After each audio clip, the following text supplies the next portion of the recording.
My name is MariaTrevizo. You can call me Maria. I'm the oldest daughter of Leonardo S. Trevizo, the son of farmers Alberto Trevizo and Margarita Pais, a Tiwa woman of the Isleta Pueblo del Sur in the desert outskirts of El Paso, Texas. I'm also the daughter of Maria de Los Angeles Villa, who is the daughter of farmer, revolutionist Vicente Villa, and storekeeper mother Maria de Los Angeles de Dolores Fernandez, both who are Tarascos of Atacheo, Mexico. I've always had a need for things to be fair, for things to be better. I guess I was born that way. But where does this come from? It would always bother me when people were mean or unfair.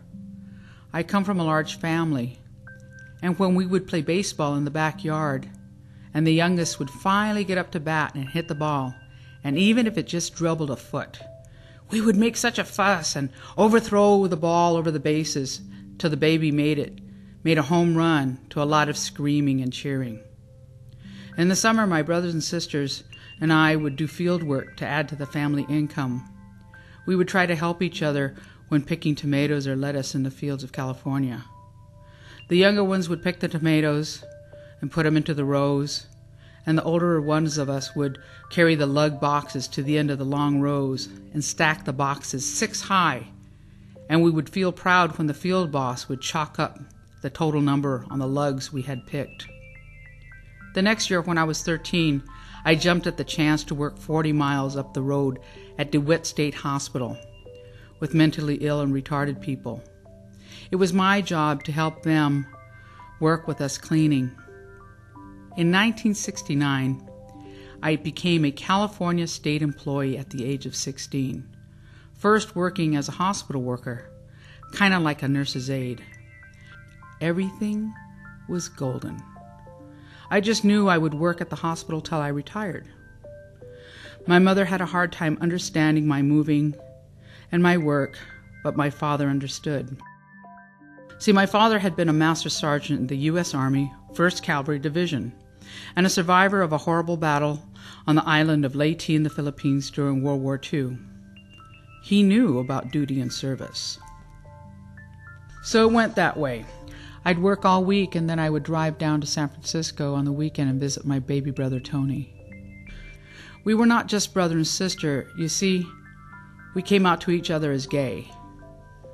We were gays and activists, and Indians and activists, and we supported gay rights, women's rights, Indian rights, our rights, and Alcatraz. And when Harvey Milk ran for office, we were there too, year after year. And when he was elected, and when he was killed in 1978, we were there too, and we marched in the streets of San Francisco. And that November, we went to D.C., and we marched to the National Gay and Lesbian March on Washington. In the summer of 1979, we marched again for our rights in San Francisco. The following morning, I was called into my director's office. He dropped a newspaper on the table and asked, "What's this?" It was the first time I'd seen the newspaper, and it opened up to a picture of me and my brother. And I said, "Well, it looks like a great picture." That day, he started procedures to fire me. Ultimately, he demoted me, and I was demoted to more than half my pay. I could barely pay rent, and I could barely afford food, and none for the heat. I learned to enjoy generic cereal with hot water and peanut butter. It took me a whole year to sue and win my case against the state of California for wrongful action. After I won, I worked only 1 more month, long enough to reinstate my position and get my back pay. When I did quit, I volunteered for a year in Mexico to work with crippled and retarded children. When my dad was about 75, he was diagnosed with late-stage prostate cancer. On our second visit, the doctor decided he would not provide treatment for the cancer. He said that it was too far along and told my daddy to put his things in order. When my relatives heard that my dad had been diagnosed with cancer, they all came together for an emergency reunion in Texas. They were so afraid for him. But he survived the cancer, just like he survived the war on that island in the Pacific, the PTSD, the malaria, and becoming a father for the first time at 36 years of age, and all that 8 children and 50 years of marriage brings. My father died of old age at 90. He survived all of them except one of his brothers, and he even survived 2 sons that died as he survived cancer.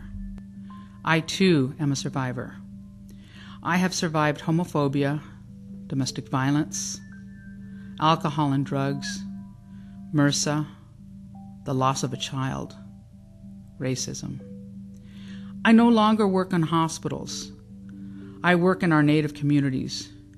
I work in prevention, in wellness, in hope, following our traditions. I work with an awesome group of friends I call family, and my family that I call friends.